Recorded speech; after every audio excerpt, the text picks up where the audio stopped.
So we were one short of lethal. I think the lone missionary line would have been okay. Lone missionary would have gotten us. So if we would have courted for lone missionary here, I don't know why. I shouldn't have conceded. We could have talked about this a little bit more. We had time on the clock. We could have pathed one of his guys. Courted for missionary. Copied missionary with Kiki and gone to 10.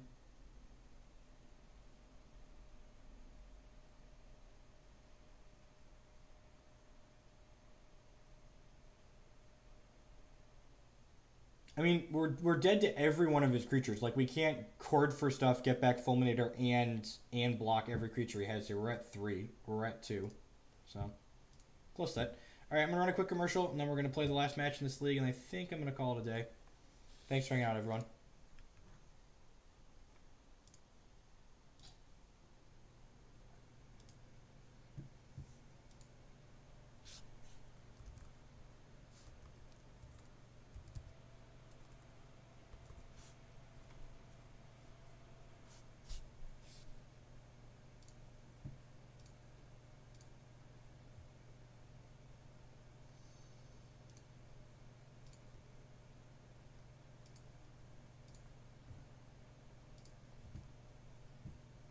Seems very good. There's a lot of things I like playing, but a lot of them aren't very good. I played Scapeshift a lot for a while. That deck is solidly tier 2. I played a lot of fairies. And when I say fairies, I mean spell stutter sprite decks, not blue-black fairies. I don't like playing blue-black fairies, and I don't think it's very good. I played blue-red fairies for a long time.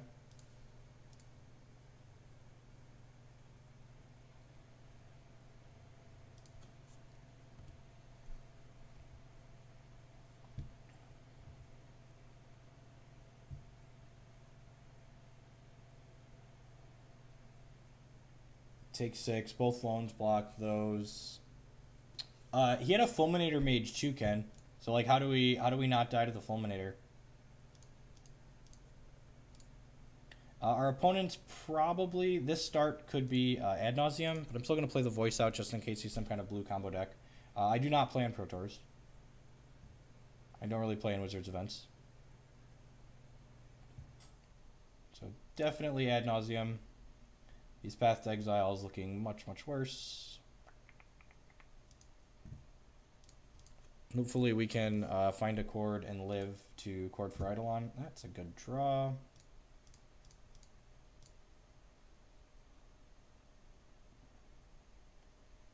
So we're going to play our Forest, attack for 3, and then Quasley Pride Mage down the Prism.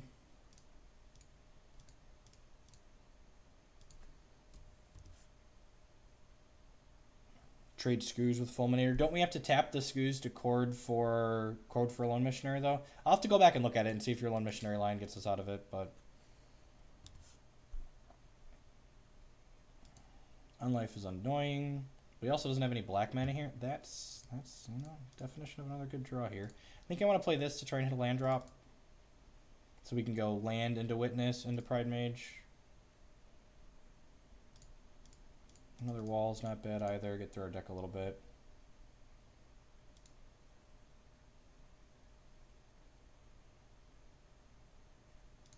Get a land. Alright. Bad aggro deck. Commence. The counter spell Scapeshifts. I don't think the primetime version is very good. It's not very fast. It can never kill them before turn 4, and it doesn't interact with its opponent very often.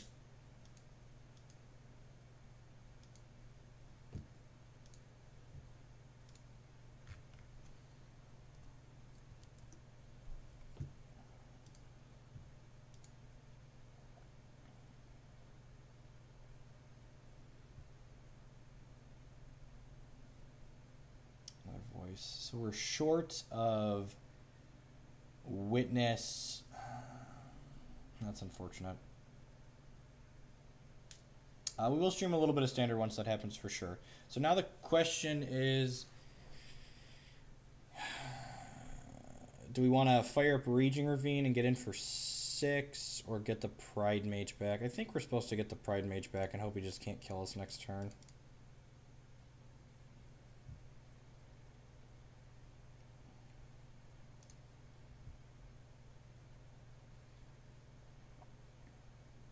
Yeah, I like Eidolon in the main deck a lot. It's 4 matchups like this. Like if we found a chord, like we'd easily win this game with the main deck Eidolon.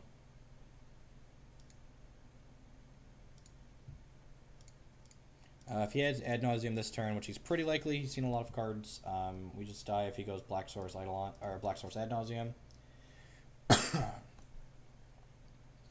It's possible the first Pride Mage was a little bit too aggressive, but he also didn't have any black mana at that point, so taking him off of that I think was valuable for that reason.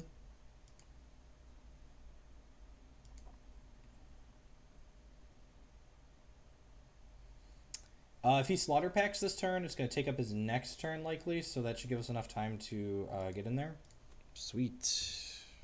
Land, untapped land. Chord. Alright, so I got my wish. We can chord for, so 1 mana to kill this, and then we need 6 to chord for Eidolon, so we need 1, 2, 3, 4, 5, 6, so we need 1, 2, 3, 6. So I can attack with all 3 of those and then chord for Eidolon. Sounds great. So attack for 6 puts him to dead on board with the Raging Ravine. And we use this to shoot for Phyrexian on life. And then we chord for 3.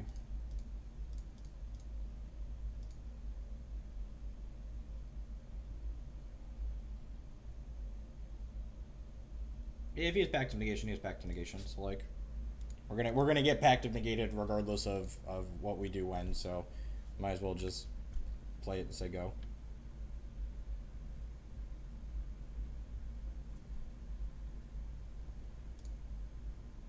Sweet, got him. Got game 1. Bring in Helixes and Stony Silences and Fulminator and Sin Collector and Rex Sage. We're bringing in the Realm Razor, boys and girls. It's coming in. It's going to do God's work. Took out all these more expensive cards that are a little bit clunky. I don't think I want all the Stony Silences.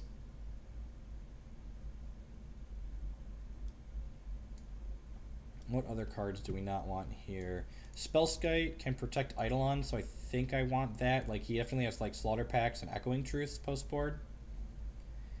Maybe 1 Courser's not great. Maybe I just don't want all the Lightning Helixes.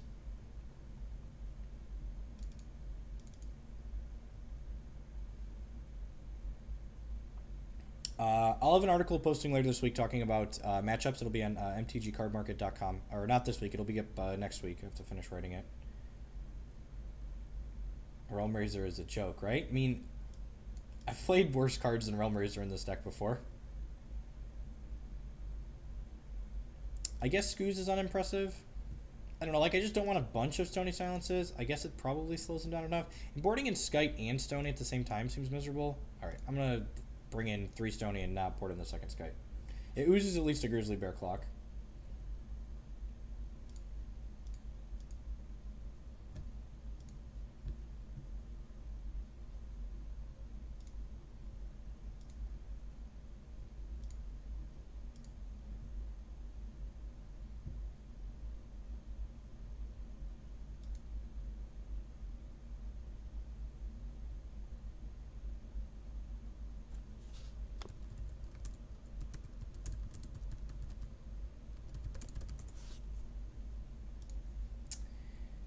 This hand just doesn't do anything, so we're going to mulligan.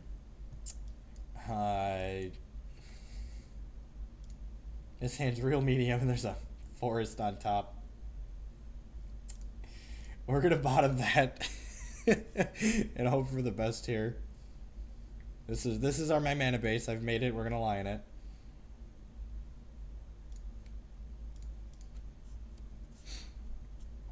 The old Overgrown Tomb Lightning Helix hand. It's possible this was a mulligan too. I believe a world where this is a mulligan. It's a good thing we're up a game. We won game 1. We can keep. There's a white source on top. It's fine.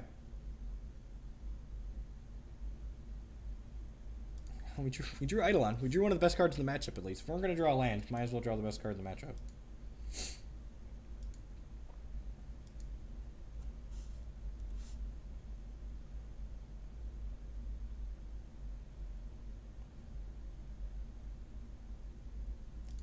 Man, we got a combo in our hand. How can we lose?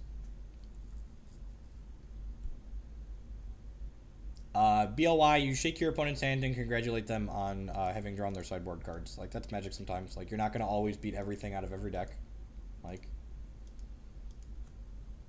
the actual answer is you could have Engineered Explosives and Quadrant Pride Mage to beat those cards, but... Alright. We'll call it a day. Yeah. Alright, I guess we'll make calls.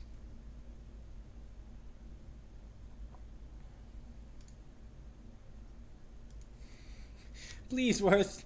I just wanted to try and play Magic. I guess when we kill him, when he kills us, we should make him show us his deck. Because I would like to see the cards that he's playing.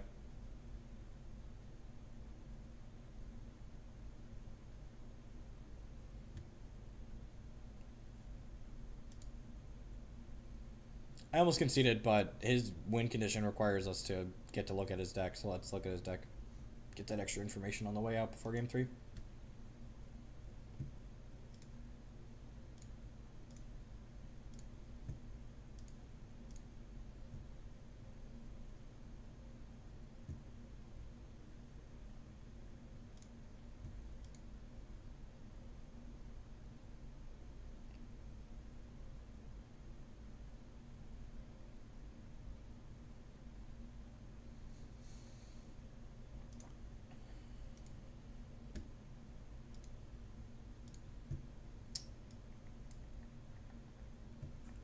So he's got lightning, he's got multiple lightning storms, he's got a Pact of Negation, and an Echoing Truth, and a Laboratory Maniac. So that's the information. He's got a Pyretic Ritual. That's interesting.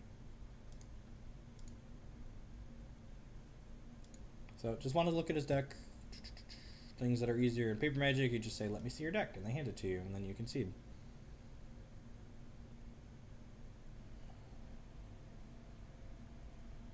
The ad nauseum decks have slight changes in them, and they usually play 3 win conditions in their 75, so they'll change their win conditions game to game for various reasons.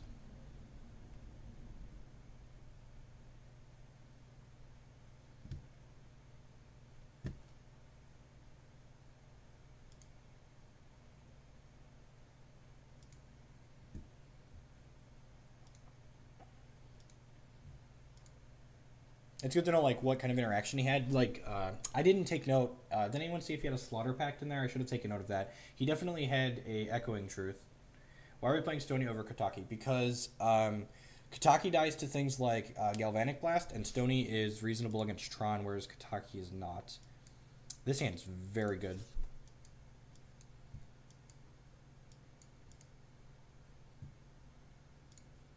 He probably had Slaughter Pact, they usually have it in their 75, but... Things I should have... I didn't actually look for it.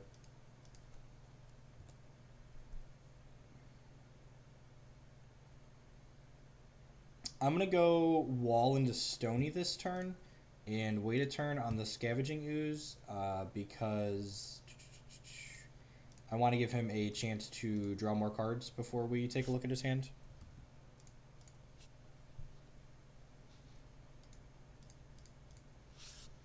Wall tapping. That's what makes me chuckle.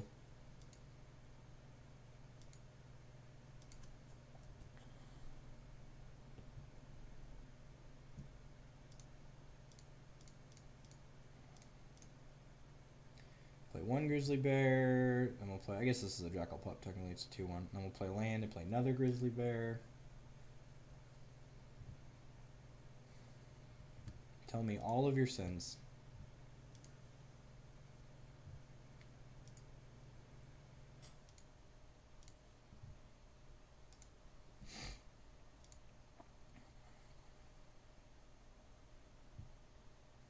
He's Slaughter Pacting my... I'm really confused. Does he have 2 Angel's Graces? I